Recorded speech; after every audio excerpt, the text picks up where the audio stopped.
কোন সাহসে বলো জুলাই যুদ্ধের আপনি কিভাবে এখানে মিডিয়ার বাইরে মানুষ মারি তোরা কাম করে গতকালকে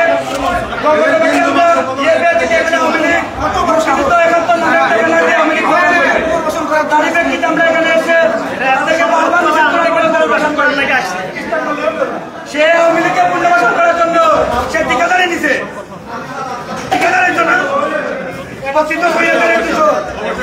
ঠিকাদারি নিত না আমার কথাবার্তা শুয়ারের বাচ্চারা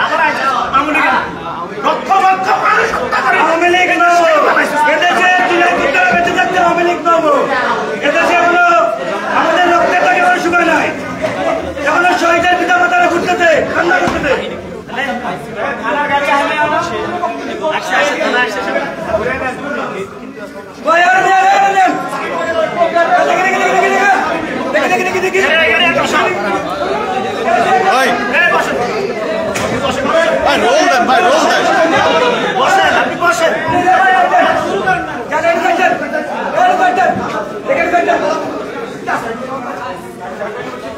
আমি কি করবো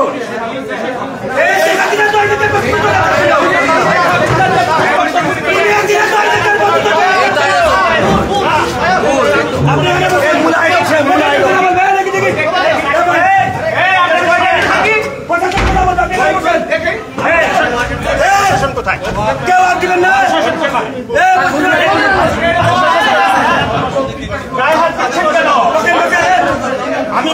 আমি ঢাকা ইউনিভার্সিটির প্রফেসর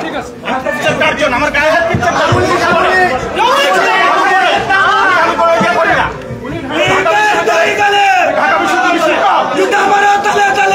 প্রফেসর কার্জন আমার হাতে সংবিধান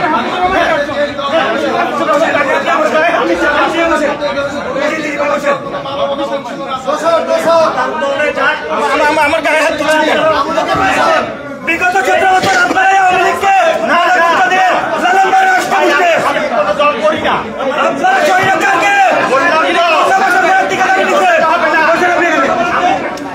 গায়ে হাত দিবেন কেন আপনার গায়ে কেউ হাত দেয় আমার কোনো তুলাই সহযোগিতা আপনার গায়ে হাত দেয় আমার কোনো তুলাই সহযোগিতা কেউ হাত দেয় না আমার গায়ে হাত দিছে পতিত স্বৈরাচারের দুঃখ হবে না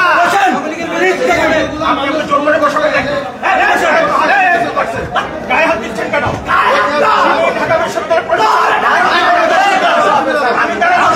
কেন আমাকে ধমক দিচ্ছেন আমাদের বিপ্লব করছেন তো ভারত জন্য ওই বজম ভাই বিপ্লব করছেন তো কথা বলার জন্য আমি ব্যক্তিবাদের আমি ফাঁসিবাদ না বলছেন আমি ফাঁসিবাদ না আমি আওয়ামী ফাঁসিবাদ না আমি সব দলের ইয়েতেই কর চাই যারা গণহত্যা চালিয়েছে আমাকে গায়ে হাত দিচ্ছে কে হাত দিচ্ছে আপনাকে আপনি গায়ে ওটা মিথ্যা বলছেন কেন কেন আমাকে বসা করছেন না না স্যার সাংবাদিক ভাইরা দেখেন আমি ঢাকা বিশ্ববিদ্যালয়ের শিক্ষক আমি কি বক্তব্য দিচ্ছি আপনাদের সবই আছে আমাকে গায়ে হাত দিচ্ছে আমাকে কিভাবে ইয়ে করছেন অপরাধের কোনো পরিচয় নেই খুনিদের একটাই পরিচয় খুনি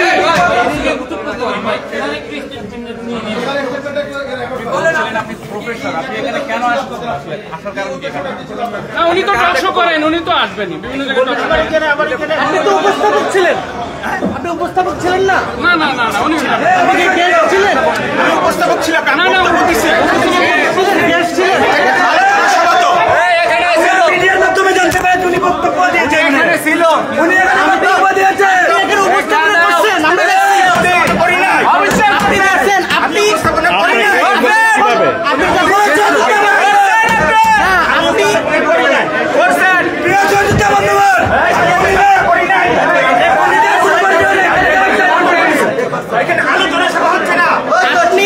যখন চিল্লাইতে মানুষ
থেকে গুন্ডা বের করলেন সব সময় আমাদের কথা বলে সেখানে সব ঘুরে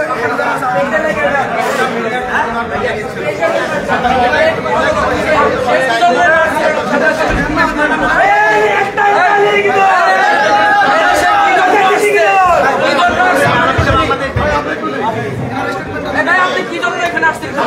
পিছনে দেন ক্যামেরা পিছনে দেন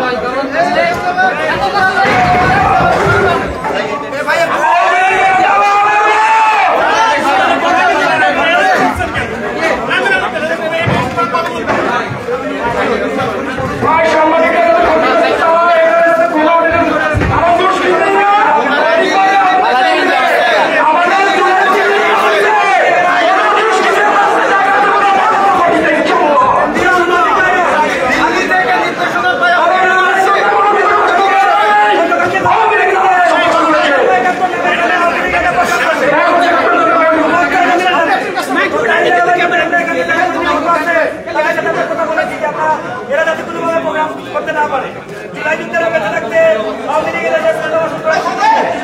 তারপরে আমরা সকালে এসে আমাদের আহত ভাই এসেছেন আসার পরে যুবলীগের গুন্ডারা এখানে খুব কারণে গুন্ডারা জুলাই আগস্টে গণহত্যার নেতৃত্ব দিয়েছিল এই এলাকায় যারা প্রতিবাদ চায়ন করেছিল এরাই আমাদের ভাইদের উপর হামলা করছে এরা আমাদের ভাইদেরকে আহত করেছে তারই প্রেক্ষিতে আমরা এসে আওয়ামী লীগের প্রেস নেতা কর্মীকে একটা দিনে সে হচ্ছে বঙ্গবীর কাদের সিদ্দিকী সে হচ্ছে আওয়ামী লীগের একজন এমপি মন্ত্রী ছিল সে এখানে অতিথি হিসাবে আছে সে আওয়ামী লীগের এলাকায় আওয়ামী লীগকে পুনর্বাসন করার জন্য সে ঠিকাদারি নিয়েছে তো আর টোটাল কথা যারা দিল্লির প্রেসক্রিপশনে বাংলাদেশকে আবার নৈরাজ্যের দিকে ঠেলে দিচ্ছে আপনারা জানেন যে গত 2 দিন আগে বাইতুল মুকাররম দক্ষিণ গেটে এই পতিত স্বৈরাচার আওয়ামী লীগ মিছিল দিয়েছে তারা দেশ থেকে নৈরাজ্যের দিকে ঠেলে দেওয়ার জন্য এক নতুন পায়তারা করতেছে গন্ডাইকান থেকে মিডিয়ার বাইদের মাধ্যমে দেশবাসীকে জানাতে চাই এই জুলাইয়ের যুদ্ধের বেঁচে থাকতে জুলাইয়ের যুদ্ধের যতক্ষণ বেঁচে আছে ততক্ষণ এই অঞ্চলে আওয়ামী লীগ পুনর্বাসন হওয়ার সুযোগ আওয়ামী লীগ ফিরতে হলে আমাদেরকে শহীদ করার পরে আওয়ামী লীগ ফিরতে হবে বেঁচে থাকতে আওয়ামী লীগ নো মোর মিথ্যাবাদী লোকটার কাছ থেকে আপনি কি নিতে যাচ্ছেন না দিল্লি থেকে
পরিচয়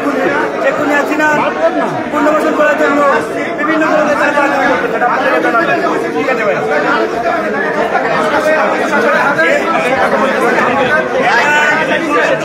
আওয়ামী লীগ এখানে প্রোগ্রাম করে গেছে, ওনাদের লিস্ট আমরা পেয়েছি। আমাদের জুলাই আহত দুজন ভাই আসছিল, ওনাদের এই এলাকার কুখ্যাত যারা যুবলীগের গুন্ডারা আমাদের জুলাই যোদ্ধাদের উপর আক্রমণ করেছে। তারই পরিপ্রেক্ষিতে অত্র অঞ্চলে যারা জুলাই আগস্টে আন্দোলনের ছিল, রাজপথে ছিল, তারা কিন্তু কোনো ধরনের মোবের পক্ষে যায় নাই। তারা তাৎক্ষণিক আইন শৃঙ্খলা বাহিনীকে জানিয়েছে, আইন শৃঙ্খলা বাহিনী এসেছে এবং ওনারা যে সিদ্ধান্ত নেবেন আমরা সেই সিদ্ধান্তকে আমরা আইনের প্রতি যথেষ্ট শ্রদ্ধাশীল। আপনারা দেখেছেন ওনার প্রতি কোনো লোক হয় নাই, ওনারা আমাদের প্রতি আক্রমণ করেছে, আমাদের বাইরে হামলা করেছে। প্রেক্ষিতে আমরা কিন্তু এগুলা খাবার করার জন্য বা এগুলা ইয়ে করেছিলেন, নিয়ন্ত্রণের আমরা ছিলাম। এখানে আওয়ামী লীগের একটা প্রোগ্রাম মুক্তিযুদ্ধ ৭১ নামে আওয়ামী লীগকে পুনর্বাসন করার জন্য নতুনভাবে আপনারা জানেন ২ দিন আগে বাইতুল মোকাররম দক্ষিণ গেটে আওয়ামী লীগ অনেক নেতা কর্মী নিয়ে জোয়ারের নামাজের পরে একটা মিছিল দিয়েছে। তো এরা আবার যাচ্ছে ঢাকা শহরকে নৈরাজ্য থেকে ঢেলে দেওয়ার জন্য। ভাই এখানে কি হয়েছিল একটু ঘটনাটি বলেন তো। এটা বলা হয়েছে ভাই, একটু বলেন, আমি আমার কাছ থেকে এখানে মুক্তিযুদ্ধ ৭১ নামে একটা ব্যানারে আওয়ামী লীগ প্রোগ্রাম করেছে, আওয়ামী লীগের যুবলীগের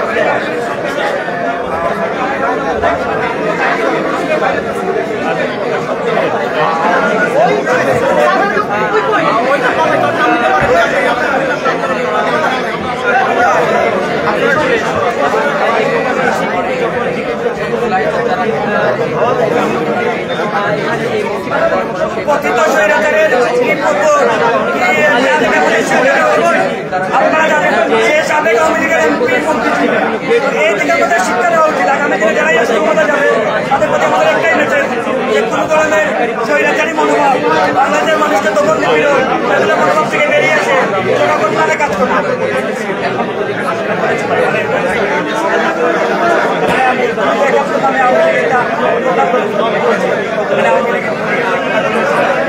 আমরা গতকালকে খবর পেয়েছিলাম, তার প্রেক্ষিতে আমরা আমাদের আসার পরে ওনাদেরকে হামলা